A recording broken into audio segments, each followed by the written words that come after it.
In this tutorial, I'm going to show you how to set up an ASI stream out of an AVP encoder using the advanced GUI menu. So you load the encoder from your GUI and it usually opens up the dashboard page. You go over to service configuration, click host outputs.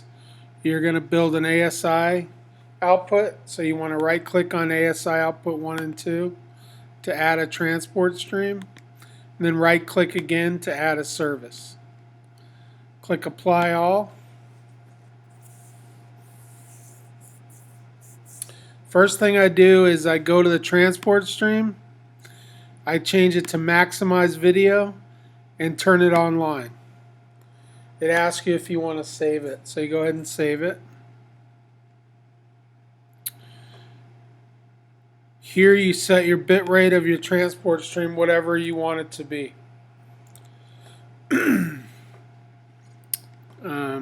Transport stream ID is 1. Conditional access tables can be turned on. Transport stream descriptor can be turned on. Original network ID, all that's pretty much the same. Click apply.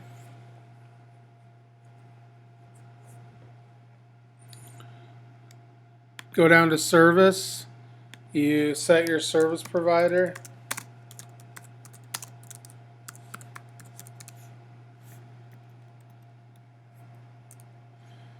And you select your service name.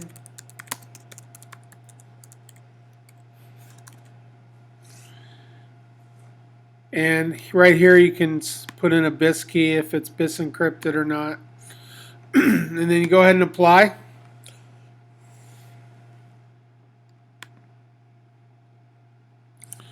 So next you come over here to slot 4 and you need to add a video stream. To add a video stream to your service, you click and hold it and you hover it above where your service ID. When it turns green, you can drop it. Same with your audio. Go to an audio stream, click, drag it, and drop it below your service. You can click apply all. You don't have to apply every time. I just like to when I add stuff to the stream or when I finish in a section, just to make sure it takes. Go down to the video stream. Video input says it's locked. No. It's because there's no video going to my encoder. I leave it on auto detect and report.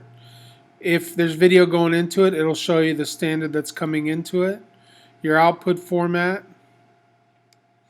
I leave it on 100 pass-through. Go to output, embedded PCR on. All this stuff you pretty much can leave the same.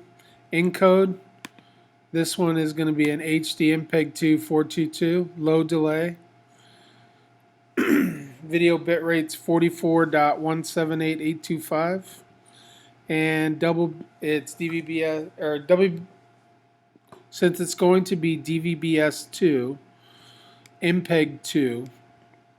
I'll leave the GOP length at 30, IBBP. Scene cut detection and closed GOPs are both off. The VBI menu, this is where you would turn on closed captioning. And the component, I'll change the video PID to 308. Now you can go down here to the audio, go to input, uncompressed, input embedded source 1, and it is go to encode, MPEG layer 2, 384 kilobits, 2/0 is stereo mode. Come down here, the language descriptors English, main audio, and it's MPEG-1, and I'll change the audio PID to 256. Click apply all. That's basically how you do it. It's very easy to set up, and you can go over here and check it.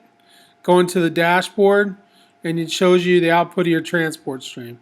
45 megabits, 44.63 is your data. So your video is 44.18, your audio is 425, and you have 368 kilobits of null packets. And that's basically how you do it. Pretty easy.